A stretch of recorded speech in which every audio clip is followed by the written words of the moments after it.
Untuk supaya disampaikan pesan saya kepada Nikita Mirzani, kiranya adik saya nanti berkenan menerima saya. Saya agendakan kalau memungkinkan besok saya datang. Tapi seandainya dia minta mungkin ke hari Senin, saya Senin akan datang. Prinsip saya ingin menyampaikan sesuatu kepada dia berupa dukungan agar dia mau terbuka. Karena kalian harus tahu, saya itu dengan banyak pihak itu sebetulnya orang yang paling tidak ingin memperpanjang masalah. Kita boleh lihat dengan Bang Riki Sitohang, dulu kami tempat laporan, saya cabut, kemudian kami bersahabat dan sangat dekat. Begitu juga misalnya dengan Richard Lee, begitu juga misalnya teman-teman saya yang lain.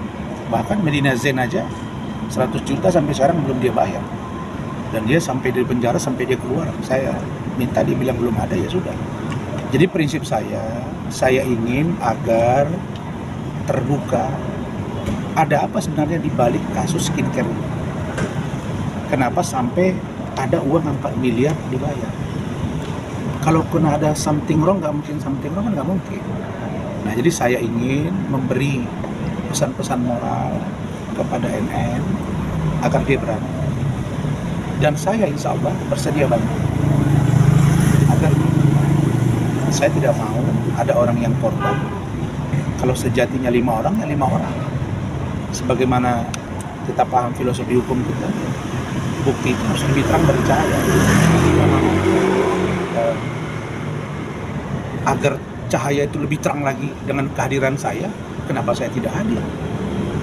Kalau cahaya itu akan lebih bercahaya lagi dengan kedatangan saya dan membantu, kenapa tidak saya lakukan?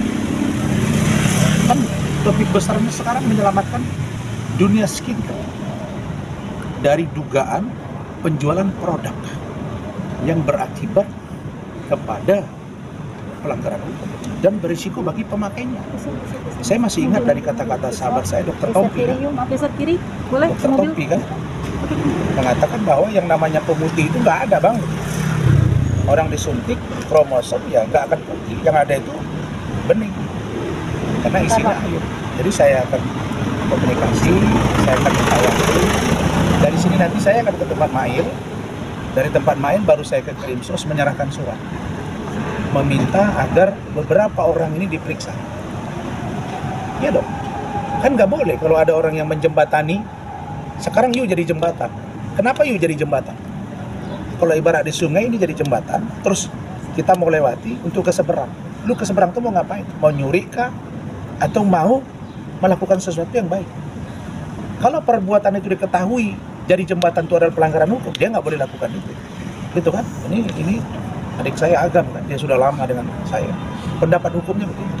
Oke? Berarti merasa ada ini ada merasa kejanggalan? Ya, saya merasa ada kejanggalan.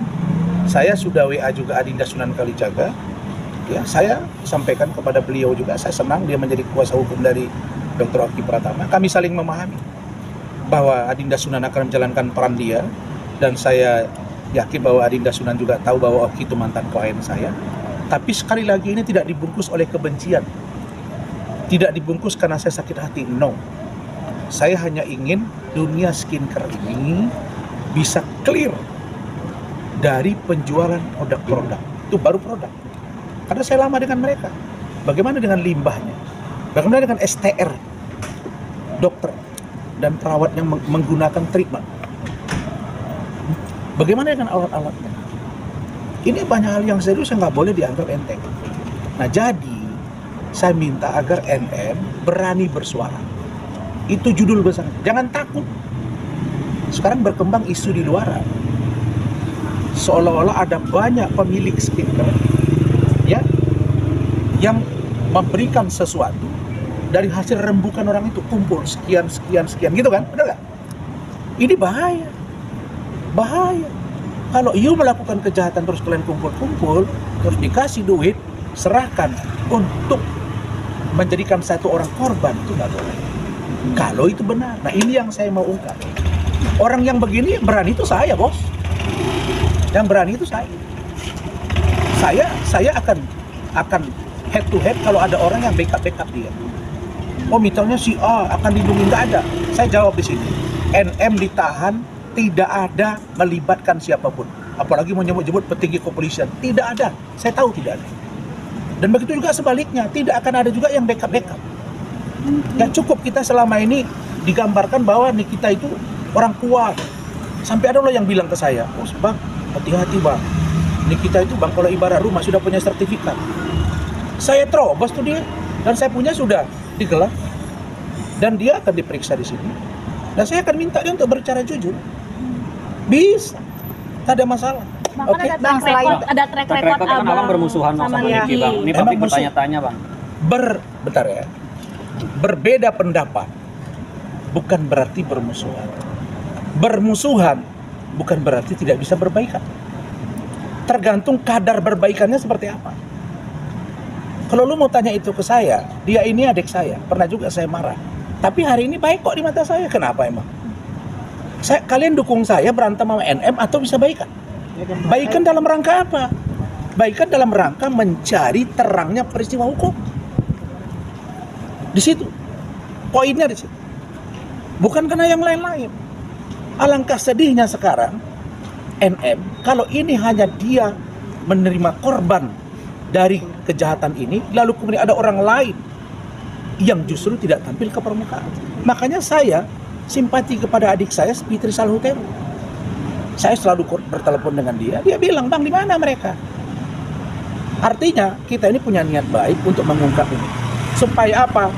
Jangan ada orang yang menumpuk kekayaan atas nama klinik kecantikan tapi mengorbankan masyarakat. Oke? Bang, ada perbaikan kalau misalnya ada rencana buat cabut laporan ke Niki nggak sih bang? Kan hal yang berbeda. Laporan saya sudah digelar. Ya. Nanti seperti apa. Banyak yang telepon saya tadi. Termasuk tim saya, Ibu Ida. Ibu Ida nelpon dari di jalan. Bang, abang mau baikan sama NM gimana sih? Kami resah semua ini. Bu, saya memposisikan diri akan mengungkap siapa-siapa yang terlibat di kasus ini. Boleh dong. Tapi bukan berarti bakal cabut laporan ya bang ya? Apa? Bukan berarti Abang akan menjawab laporan atas pertikaian kemarin. Tetap lanjut bang. Tetap lanjut. Tapi seperti apa nanti. Saya lihat dulu dong respon dia kan. Nanti baru saya info, oke? Gimana bang? Kalau terjadi penolakan seperti apa bang? Rahasia tentang abang nggak sih bang? Ada nggak sih bang kayak gitu? Oh, gimana sih? Emang rahasia gua apa? Ya nggak tahu mungkin. Nggak ada. Nggak ada rahasia saya dengan dia. Saya baik-baik dengan dia. Dia yang sudah sempat mukul jidat saya. Kemudian urusan Loli, urusan Fadel, itu bentar lagi juga P21. Semua kita proses. Dimaafkan nggak sih Diki sendiri yang kemarin? Saya maafkan. Bang, Tapi proses hukum anak saya sudah ngobrol sama istri, jangan dulu. Ya kalau istri saya luluh hatinya, kenapa tidak? Saya pemaaf. Bang, selain dukungan apa sih yang abang rela jauh-jauh datang ke sini bang dari PN Utara? Maksudnya? Jauh rela datang ke sini selain memberi dukungan. Iya. Saya ingin dia punya spirit agar dia berani mengungkap ini. Boleh dong? Ya? Oke bang.